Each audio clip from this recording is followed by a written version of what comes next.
Bonjour monsieur. 17 ans que Tamil sillonne tous les matins les mêmes quartiers. C'est le facteur, j'ai un recommandé pour vous. Pourtant, les habitants, eux, semblent avoir remarqué un changement. Avant, c'était 2 jours, maintenant c'est 3 jours. Et puis, le coût du timbre qui est beaucoup plus cher maintenant.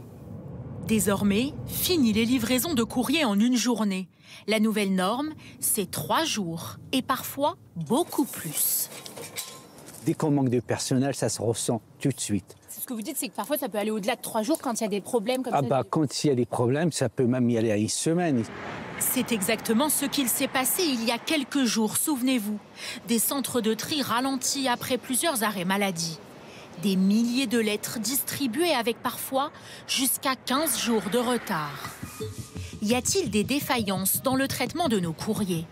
La Poste nous a ouvert les portes de cet entrepôt. Jusqu'à 2 millions de courriers transitent ici chaque jour.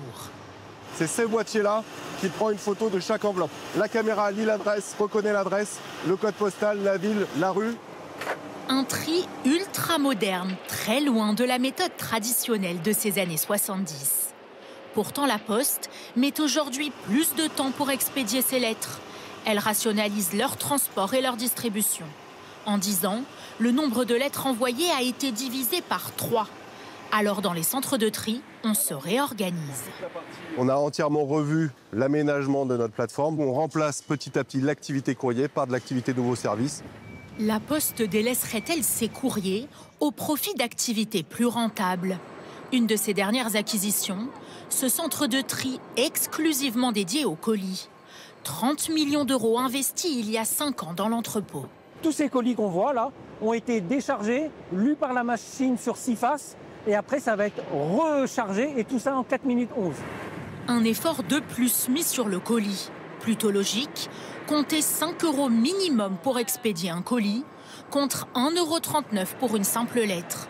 Un choix assumé par la direction.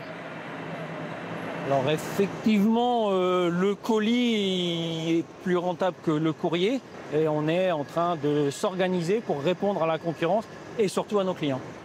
Pour combler la place laissée par le courrier, un autre service plus inattendu. Des plateaux repas à la place des lettres, conservés dans cette chambre froide à destination de particuliers ou même d'EHPAD. Un filet de lieu, un riz aux champignons. Nous, on a préparé les sacs aujourd'hui et demain, c'est nos livreurs, nos facteurs, en fait, qui vont les livrer. Une évolution du métier qui ne fait pas l'unanimité. Certains salariés dénoncent des suppressions de postes dans les services courriers. La Poste va prioriser et va mettre des agents sur le courrier des entreprises, sur les colis, qui fait qu'aujourd'hui, les facteurs sont balancés de gauche à droite pour aller combler les services qui sont rentables à l'entreprise. Des nouveaux services indispensables pour la Poste. Il y a 50 ans, le courrier représentait 90% de son chiffre d'affaires. Aujourd'hui, seulement 15%. Essentiel donc de s'adapter.